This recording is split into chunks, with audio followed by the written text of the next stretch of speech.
અત્યાર સુધીમાં 17 of my books have been published.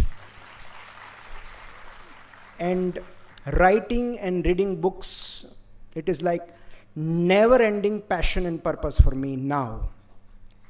But it was not like this before when I was studying in MBBS. I was a very ambitious student, very studious one. And my aim was, my ambition was to be a doctor. That's it. મતલબ મને પહેલેથી સાહિત્યમાં, કવિતામાં, ભાષામાં રસ હતો, પણ મારા માટે, sorry to use this word, આ વાણી વિલાસ હતો, જે મોટા ભાગના પ્રેક્ટિસિંગ ડૉક્ટર્સ આજે પણ બિલીવ કરે છે કે આ બધો વાણી વિલાસ છે. પણ something happened during my studies which changed my entire course of events. મેં MBBS ક્લિયર કર્યું, ત્યાં સુધી everything was going fine. I wanted to be a surgeon, so મેં ભાવનગરમાં જ એમએસમાં રેસિડન્સી કરી, અને that residency was, અત્યારે મેં એક બે સૂતેલા લોકોને જોયા અને મને મારી રેસિડન્સી યાદ આવી ગઈ કે આ R1 જ હોવા જોઈએ. સો અમારે ત્યારે 3 યુનિટ હતા અને સીટ બહુ ઓછી હતી, ત્યારે ખાલી 2 જ સીટ હતી. તો R1 2 જ હોય અને 3 યુનિટ વચ્ચે, તો ત્રીજા યુનિટમાં કોઈ રેસિડન્ટ ન હોય, સીધા AP હોય. સો અમે અમારી ઇમરજન્સી કરીએ, પછી નેક્સ્ટ ડે બીજા યુનિટની ઇમરજન્સી પણ અમારે કરવાની. એટલે ક્યારેક તો લિટરલી અડધી રાતે તમે રિટ્રેક્ટર પકડીને ઝોકા ખાતા હો, અને એક જોરથી તમને ફોર્સેપ વાગે ત્યારે તમારી ઊંઘ ઉડે કે તમે સર્જરી ચાલુ છે અને તમે આસેસ કરી રહ્યા છો. તો ત્યારે કામ ખૂબ હતું. And I was fortunate enough કે મને એવા સારા સિનિયર્સ મળ્યા કે જેમણે મને સર્જિકલ સ્કિલ્સમાં બહુ મદદ કરી. The department was so helpful, અને બિકોઝ અમે બહુ ઓછા લોકો હતા એટલે કામ ખૂબ હતું. પણ એ સમયે મને બરાબર યાદ છે કે મારી કવિતાનો શોખ હજી જીવંત હતો, કારણ કે I was first year resident in surgery, અને મારી એક મુકેશ જોશીની એક કવિતા છે કે તમે કોઈ દિવસ પ્રેમમાં પડ્યા છો? એકાદી મુઠ્ઠીનું અજવાળું આપવા આખી જિંદગી બળ્યા છો? તમે કોઈ દિવસ પ્રેમમાં પડ્યા છો? આ મારી કોલર ટ્યુન હતી R1માં. અને અડધી રાતે ઇમરજન્સી આવે, હેડ ઇન્જરી આવે, લેપ્રોટોમી આવે, સ્ટેબ આવે, અને સિનિયર જ્યારે સ્ટેટસ શું છે એ જાણવા માટે ફોન કરે અડધી રાત્રે, તમે ક્યારે પ્રેમમાં પડ્યા છો? So it was so irritating for them કે ઇવન R4થી લઈને AP સુધી એક કે નિમિત્યા તું રિંગટોન બદલ, અને મેં ન જ બદલી. સો બિકોઝ સર્જરીના રેસિડન્ટ થોડું કોઈનું માને, સો મેં રિંગટોન ન બદલી છેક સુધી. So surgery residency two was very much uneventful. હું R4 થયો અને મને નેક્સ્ટ યર મને ત્યાં ને ત્યાં એ જ કોલેજમાં એપીશિપ મળી ગઈ. So like it was La La land, એમ કે હવે તો ગવર્મેન્ટ જોબ મળી ગઈ છે, GPSC ક્લિયર કરી નાખશું, હવે ક્યાંય કશું જવું નથી. પણ વિધિન 6 months આઈ રિયલાઇઝ કે જો હું અહીંયા રહીશ તો હું સડી જઈશ, because there was nothing new. મતલબ જે કંઈ હતું, હવે હર્નિયા હાઇડ્રોસિલથી ક્યાં સુધી પેટ ભરાય? So I wanted to grow more, I want to learn more. તો મેં CET SS આપી અને મારે સુપર સ્પેશિયાલિટી કરવું હતું, અને મેં એક્ઝામ આપી મુંબઈમાં. That was CET common entrance test for super speciality. અને જ્યારે રિઝલ્ટ આવ્યું ત્યારે I was second in entire Maharashtra, second rank.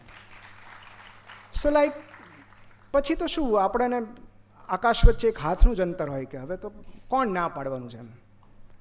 So urology was my dream branch, કારણ કે એમાં ઇમરજન્સી ન આવે. અને ટુ બી ઓનેસ્ટ, આ બધી લક્ઝરી હું અફોર્ડ કરી શકું છું એનું એક કારણ મારી બ્રાન્ચ છે.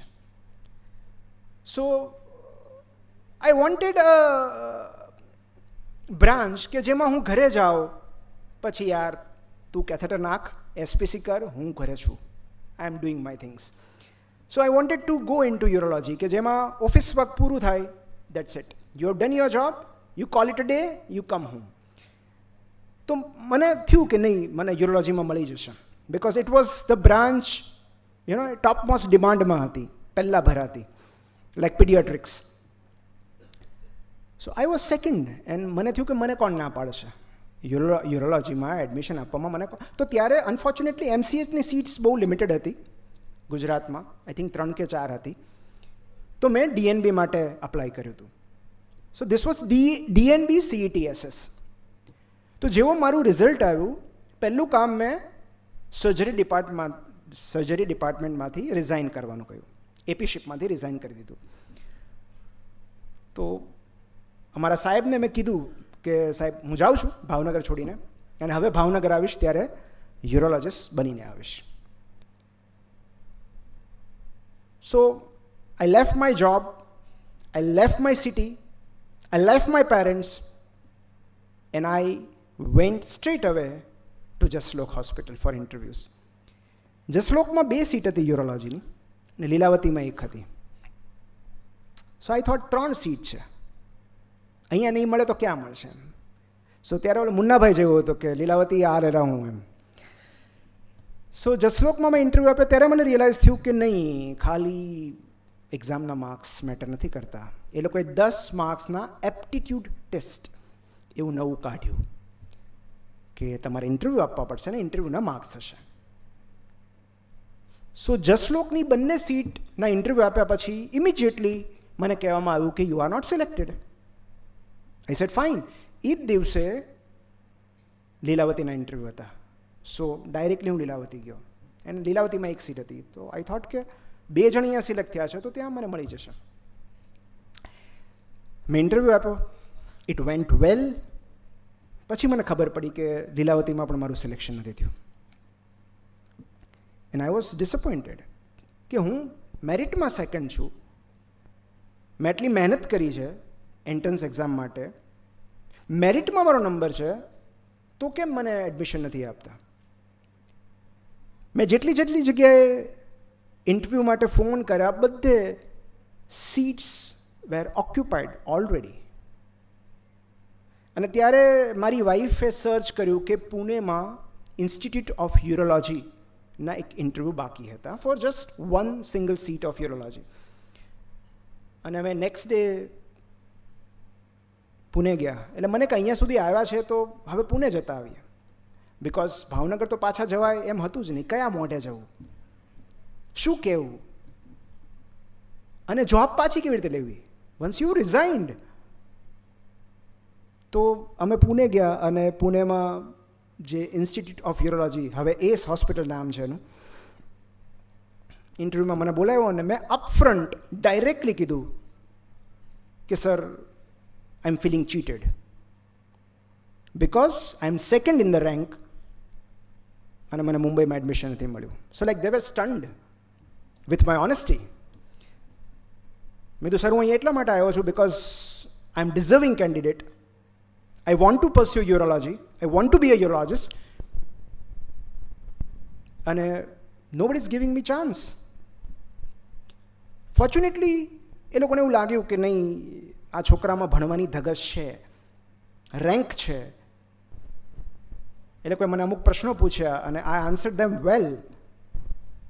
તો they selected me. So finally, I got an admission into urology branch, my dream branch. મેં પણ આવી જ રીતે તાળીઓ પાડી હતી, પણ બહુ ટકી નહીં. અનફોર્ચ્યુનેટલી ઓર ફોર્ચ્યુનેટલી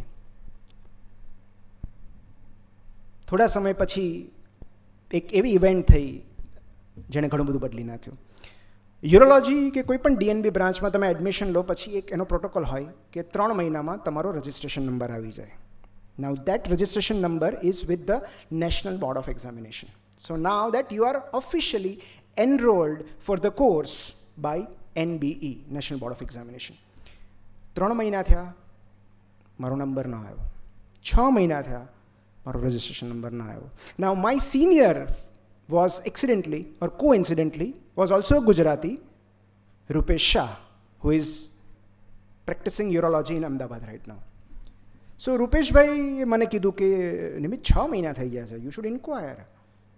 અને ત્યારે કેવું ફર્સ્ટ યરમાં તમે એટલા બધા બિઝી હો કે તમને એ પૂછવા જવાનો ટાઈમ ન થાય કે નથી પૂછવું એમ. અત્યારે આશીષ કરવા દો, સિટી હોલ કરવા દો, અત્યારે ક્યાં એમાં ટાઈમ બગાડવો હોય, તો આવી જ જશે ને વહેલું મોડું.